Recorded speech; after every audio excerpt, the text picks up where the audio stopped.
वेखे एडे नसीब किथों ततड़ी दे, ओ मेरे विच वेखण दे वेखे गुलाम फरीदा ओ बुए यार दे मरिए, भावें वेखे या ना वेखे। आप फरमाते मैं सैयद आलम सल्लल्लाहु अलैहि वसल्लम को देखता तो हुजूर रुख अनवर फेर लेते। हजरत काब बिन मालिक रदी अल्लाह ताला अन्हु फरमाते हैं कि हुजूर का हुक्म आया कि बीवी को अलहदा कर दो। बार पहले कोई नहीं बात करता, अब का बीवी को अलहदा कर दो। तो मैंने कहा हुजूर तलाक दे दूं? फरमाया नहीं, मेके भेज दो, तलाक नहीं देनी। फरमाते हैं बाल बच्चा भी चला गया, ना घर में कोई ना बाहर कोई, तने तन्हा। आप फरमाते हैं जमाना जानता था, अरब के सूबों में बात फैल गई कि काब बिन मालिक जैसा सरदार, मालदार, घुड़सवार, तीरंदाज, नेजाबाज, इतना बड़ा सियाना संजीदा आदमी जुदा कर दिया नबी पाक ने। फरमाते हैं गुस्सान के ईसाई बादशाह ने मुझे खत लिखा। हजरत काब फरमाते हैं बड़ी आजमाइश थी, पर यह मुसीबत सबसे बड़ी थी। गुस्सान के ईसाई बादशाह ने खत लिखा, उसका आदमी मुझे ढूंढता फिरता मदीने में, मैं मिला तो खत उसने मुझे दिया। खत में यह नहीं लिखा था कि काफिर हो जाओ माअज़ल्लाह, यह नहीं लिखा था ईसाई हो जाओ। उसने खत में लिखा कि काब हमने सुना है तुम्हारे नबी ने तुम्हें छोड़ दिया, नाराज हो गए। तुम तो इस काबिल थे कि सूबे के गवर्नर बनाए जाते, तुम तो बड़े ओहदे के काबिल थे, तुम्हारी तो शोहरत है सारे इलाकों में, तुम आ जाओ हमारे पास, हम तुम्हें बहुत बड़ा ओहदा दे देंगे। हजरत काब बिन मालिक फरमाते हैं अब मेरी चीखें निकली, अब मैं तड़प के रोया। मैंने वो उसका खत पकड़ा और जलते हुए तंदूर में डाला और मस्जिद नबी में सर सजदे में रख के मैंने कहा अल्लाह, मेरा ईमान इतना ही मशकूक हो गया है कि काफिर कहते हैं मैं उनके साथ मिल जाऊंगा। ऐ अल्लाह, मेरा ईमान इतना मशकूक, काफिर समझने लगे हैं कि मैं मुसलमानों को छोड़ के उनसे इत्तेहाद करूंगा। यहां लोग कहते हैं हमने प्रेशर के लिए उनको साथ मिलाया, हमने प्रेशर के लिए काफिर से समझौता करोगे, अपने भाई पर जुल्म करने के लिए बेईमानों के साथ दोस्ती करोगे। हजरत काब बिन मालिक फरमाते मैंने तंदूर में डाला, मैं तड़प के रोया। मैंने कहा अल्लाह, मेरा इतना इम्तिहान ना ले कि काफिर सोचने लगे कि मैं उससे समझौता करूंगा। ऐ अल्लाह मेहरबानी फरमा, इतना इम्तिहान ना ले। रोते रोते घर गया, शहरी तक रोता रहा। एक आदमी दौड़ा आया, कहने लगा काब जल्दी चल, हजरत जिब्रील आ गए हैं, अल्लाह ने तेरी तौबा कबूल फरमा ली है, रसूल पाक ने तुझे याद फरमाया है, चल आ जा। हजरत काब बिन मालिक फरमाते मैं कदमों में गिरा और मैंने कहा महबूबा मेरा सारा ही माल ले ले, हुजूर मेरी सारी सलाहियतें ले ले, रख ले सारा कुछ, मुझे वो माल नहीं चाहिए जो आपके दरवाजे से दूर कर दे। हुजूर वो दौलतें मेरे किस काम की जो आपके दरवाजे से दूर कर दे। बेनूर बेचराग जो महफिल हो फूंक दो, आजम बला से अपनी वो हस्ती ही क्यों ना हो, जो चीज उसकी राह में हायल हो फूंक दो। हजरत काब बिन मालिक रदी अल्लाह ताला अन्हु ने एक मिनट के लिए भी काफिर से समझौता करना पसंद ना किया। जब तो अल्लाह ने तौबा हजरत जिब्रील के जरिए नाज़िल फरमाई। मेरे भाई यहाँ मिनट मिनट पे समझौता है, मिनट मिनट पे बड़ा रौला डालते हम, बड़ा शोर है चाइना की दोस्ती, चाइना की दोस्ती। चाइना जैसे कहे बर्मा की हुकूमत वैसे करती है, इसका असर और रसूख है उनका। आपने क्यों नहीं उनसे कहा कि उनको मना करें? मैं चाइना की बात नहीं छेड़ना चाहता, वरना मैं उस पर भी कुछ बातें अर्ज करूं कि वो जो आपके उन साथ उनकी दोस्ती है उसका पस मंजर क्या है। ये तो चाइना में बसने वालों से पूछो ना, जहां मस्जिद बनाना बड़ा मुश्किल है, जहां नमाज पढ़ना रोजा रखना बड़ा मुश्किल है। काहे की दोस्ती, किस तरह की दोस्ती? कुरान मजीद ने बयान कर दिया काफिर तुमसे राजी नहीं हो सकता हत्ता तत्तबिया मिल्लतहुम, जब तक तुम उनके दीन की पैरवी ना करो। उतनी देर काफिर राजी हो सकता तो मुसलमान कैसे राजी हो जाता है? भाई मेरे मुस्तफ़ा करीम सैयद आलम सल्लल्लाहु अलैहि वसल्लम की उम्मत के जो अज्जाए तरकीबी जो बिनाए उम्मत कुरान ने बयान फरमाए, उनमें पहला यह है कि अशिद्दाउ अलल कुफार, मुसलमान काफिर पर सख्त होता है। और दूसरे नंबर पे फरमाया रुहमाओ बैनहुम, आपस में रहम दिल, आपस में। इकबाल ने इस आयत की तफसीर की तो दो मिसरों के अंदर शेर में मजमून ही परो के रख दिया। कहने लगे हो हल्का यारा तो बरेशम की तरह नरम। किस तरह? रेशम की तरह। हो हल्का यारा तो बरेशम की तरह नरम, रिज़्म हक को बातिल हो तो फौलाद है मोमिन, रिज़्म हक को बातिल हो तो फिर फौलाद बन के निकले, फिर मिन्नत समाजत ना करे अक़वाम मुत्तहिदा आए तो फलां आए तो फलां आए, फौलाद है मोमिन। एक वो मंजर था, हजरत उमर ने जब अपने सगे मामू को लताड़ा, जनाब अबू उबादा बिन जर्राह ने बाप को कत्ल किया, मुसअब इब्न उमैर ने भाई को कत्ल किया, एक वो मंजर था। एक वो मंजर था जब मुसलमान मक्के से मदीने आए, मदीना तैयबा पहुंचे तो मुस्तफ़ा करीम ने फरमाया ये तुम्हारे भाई हैं, बस बात खत्म हो गई, ये तुम्हारे, मैं इतनी सी बात है, ये तुम्हारे, इससे ज्यादा नहीं, कोई लंबा खुतबा नहीं नबी पाक ने दिया, फरमाया ये तुम्हारे, अपने भाइयों की मदद करो। हद हो गई मदद करने की, भाई का बाजू पकड़ा, घर ले गए, कहने लगे ये 15 किले मेरे हैं, 6 जो तुम्हें पसंद आते हैं रख लो, तुम्हारे हो गए। घर का सामान बिस्तर रजाइयां तक निकाल के दरवाजे के अंदर रखे, भाई से कहा यार जो तुझे अच्छा लगता रख ले, आधा तेरा आधा मेरा। यहां तक एक वो मौका जब अशिद्दाउ अलल कुफार, एक ये मौका रुहमाउ बैनहुम, सहाबाए किराम अलैहिम रिदवान में से किसी के पास 2 बाग थे, एक में खजूरें ज्यादा पकी, एक में कम पकी। जब वो अपने भाई को देने लगा तो उसने कहा तुझे रसूलुल्लाह ने मेरा भाई बनाया है, तुझे वो वाला बाग दूंगा जिसकी खजूरें ज्यादा पकी हुई है, वो वाला बाग दूंगा, खजूरें ज्यादा पकी हुई। और यार तारीख आलम ने ये नजारा नहीं देखा कि वहां से एक शख्स आया, गरीब है, रिश्ता नहीं मिलता। यहां एक शख्स ने क्या किया, उसको अपने अपने खानदान से, अपने घर से रिश्ता भी दिया, कब भाई है, इसको यहां बसाना है, रखना है, लाना है। कोई तहजीब का टकराव नहीं हुआ, कोई उन लोगों के आपस में झगड़े नहीं हुए, कोई नहीं कहा कि ये मुहाजिर है, ये अंसार है, कोई किसी जगह नहीं कहा तुम्हारा खाना पीना रहना सहना अलग है, कोई किसी जगह बहस नहीं हुई, आधा बांट के दिया।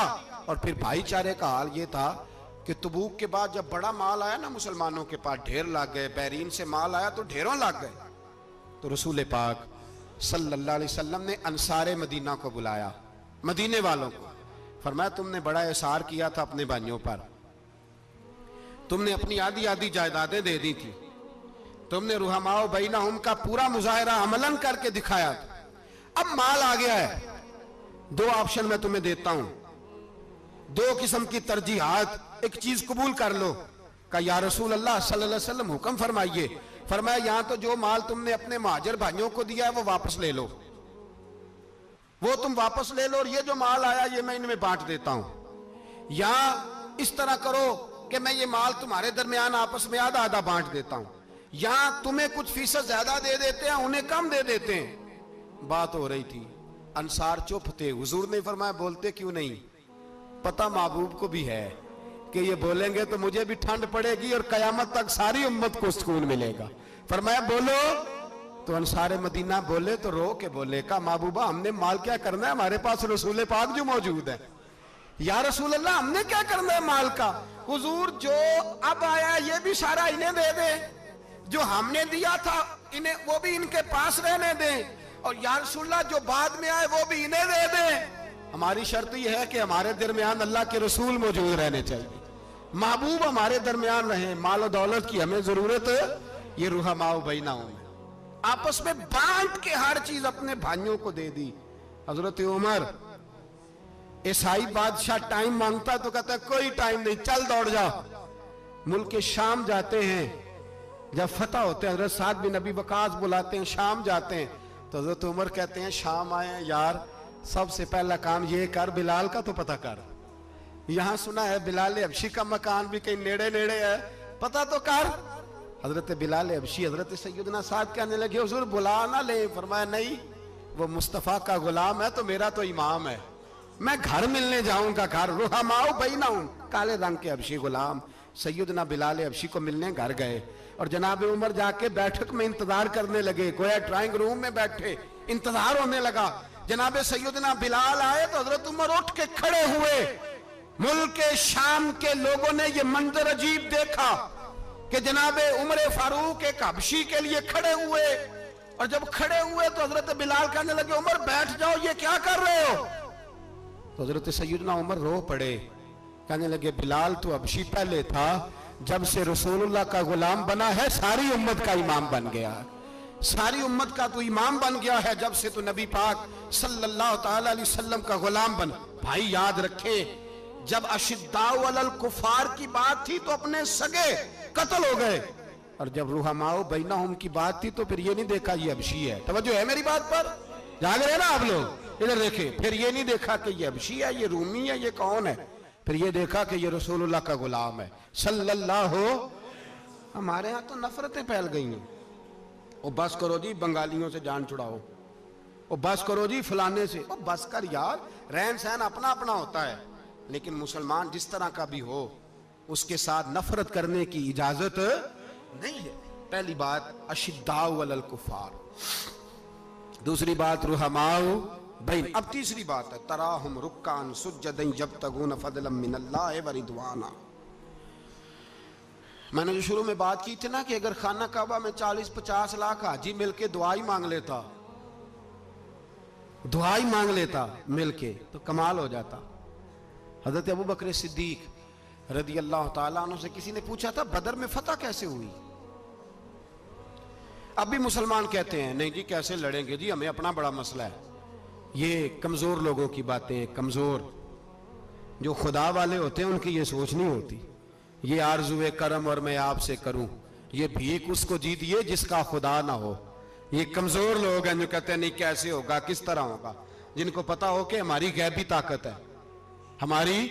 हजरत अबू बकर सिद्दीक रदी अल्लाह ताला पूछा जनाब बदर में कैसे जीत गए, तलवारें ज्यादा थी, नेज़े ज्यादा थे, या आपको जासूसी ज्यादा थी, पता ज्यादा था कि यूं काबू आएंगे काफिर।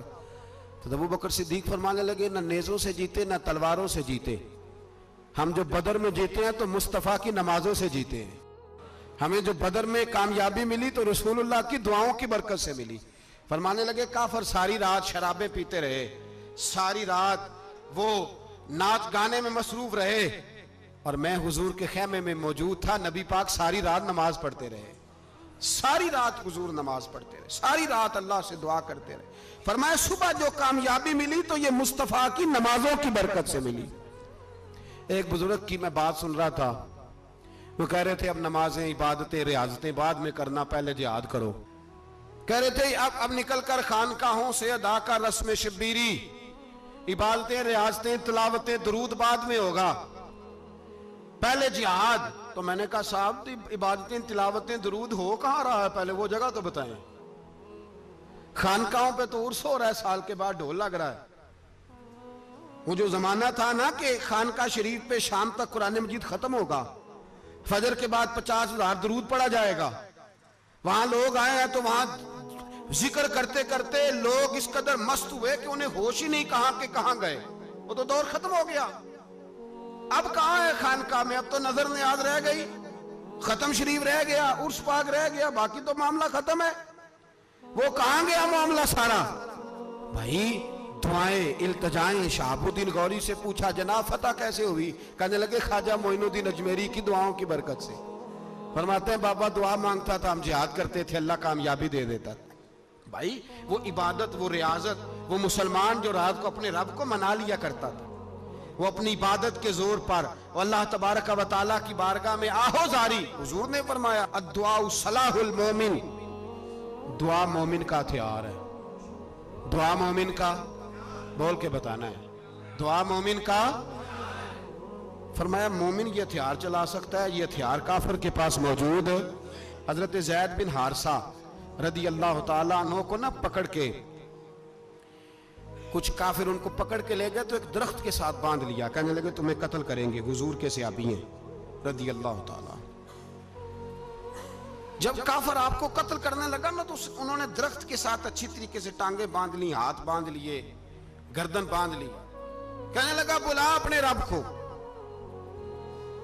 तो हजरत ज़ैद रदी अल्लाह ताला अन्हु फरमाने लगे मैं तो शहीद होने को तैयार था, लेकिन तूने आजमाने का प्रोग्राम बनाया तो ठीक है, मैं फिर बुलाने लगा हूं अपने रब की मदद को। ऐ अल्लाह मदद फरमा।